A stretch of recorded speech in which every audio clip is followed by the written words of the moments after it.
नमस्कार दोस्तों। एक इच्छाधारी नागिन बहुत ही खतरनाक होती हैं।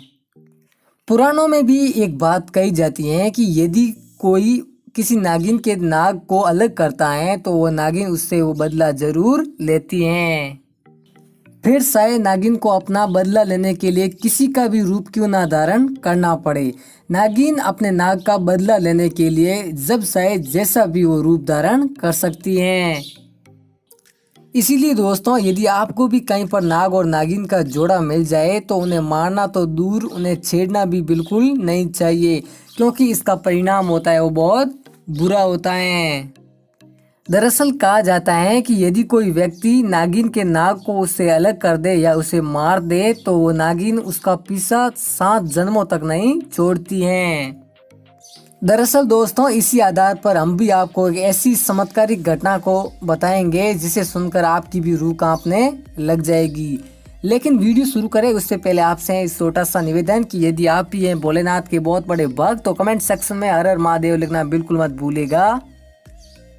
दरअसल दोस्तों, ये घटना आज से 20 साल पुरानी है और ये घटना एक बुजुर्ग व्यक्ति के साथ घटित हुई थी। जगमाल नाम का एक व्यक्ति विद्युत बोर्ड में काम करता था और उसकी ड्यूटी है वो दिल्ली के पालमपुर में थी, जहां वो मार्केट से बिजली के जो बिल थे उसको वसूलता था। और एक दिन वही जगमाल नाम का व्यक्ति खाना खाकर आराम कर रहा था, तभी एक नाग खिड़की से उसके घर के अंदर आ जाता है।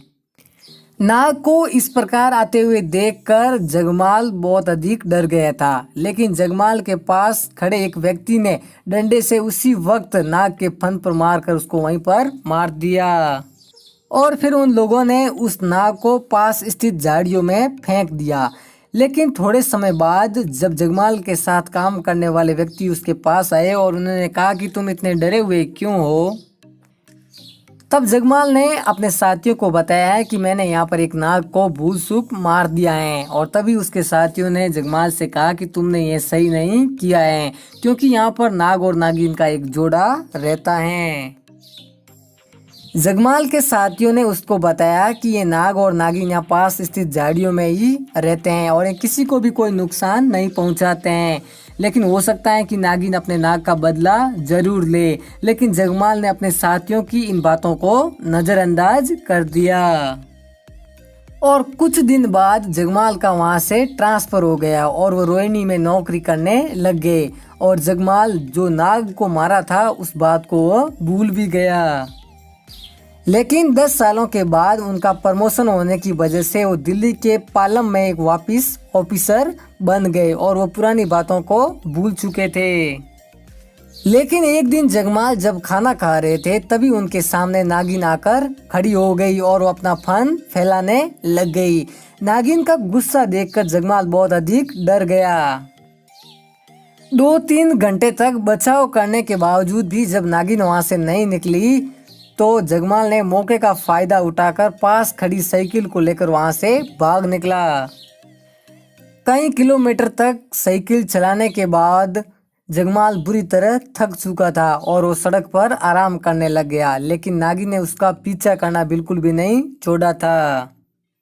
सड़क के किनारे जहां पर जगमाल आराम कर रहा था वहीं दूसरी ओर कुछ मजदूर सड़क का काम कर रहे थे और तभी मजदूरों का ध्यान उस जगमाल पर गया और जैसे ही नागिन जगमाल को डसने वाली थी तभी उन मजदूरों ने उस नागिन को भी मार डाला।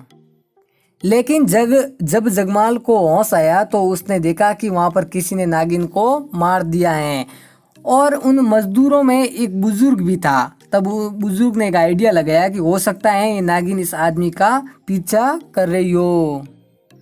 उस बूढ़े बुजुर्ग ने जगमाल को सलाह दी और कहा कि तुमने इस नाग को मारकर बहुत गलत किया है और ये नागिन आने वाले 7 जन्मों तक भी तुम्हारा पीछा नहीं छोड़ेगी और इसका जब भी पुनर्जन्म होगा ये अपने नाग का बदला जरूर लेगी। बुजुर्ग की ये बातें सुनकर जगमाल बहुत अधिक डर गया और उसने उस बुजुर्ग से इसका उपाय भी पूछा।